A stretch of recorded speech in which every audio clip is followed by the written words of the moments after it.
श्री महालक्ष्माष्टकम्।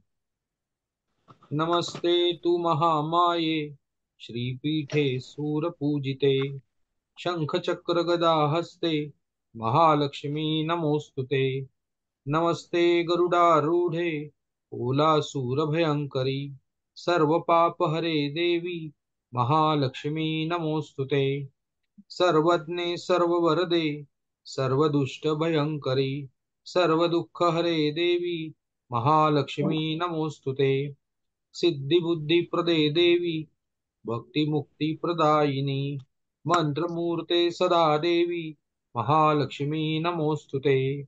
आद्यन्तरहिते देवी आद्यशक्तिमहे योगजे योगसम्भूते महालक्ष्मी नमोऽस्तुते। स्थूलसूक्ष्ममहारौद्रे महाशक्तिमहोदरे महापापहरे देवी महालक्ष्मी नमोऽस्तुते। पद्मासनस्थिते देवी परब्रह्मस्वरूपिणी परमेशी जगन्मातर महालक्ष्मी नमोऽस्तुते।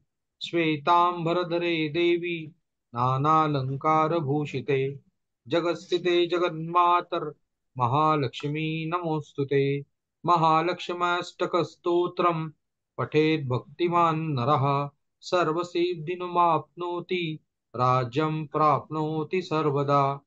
एककाले पठे नित्यं महापापविनाशनम् द्विकालं य पठे नित्यं धनधान्यसमन्वितः त्रिकालं य पठे नित्यं महाशत्रुविनाशकम्। महालक्ष्मी भवेत् नित्यं प्रसन्ना वरदा शुभा। इतीन्द्रकृत श्री महालक्ष्माष्टकस्तव सम्पूर्णम्।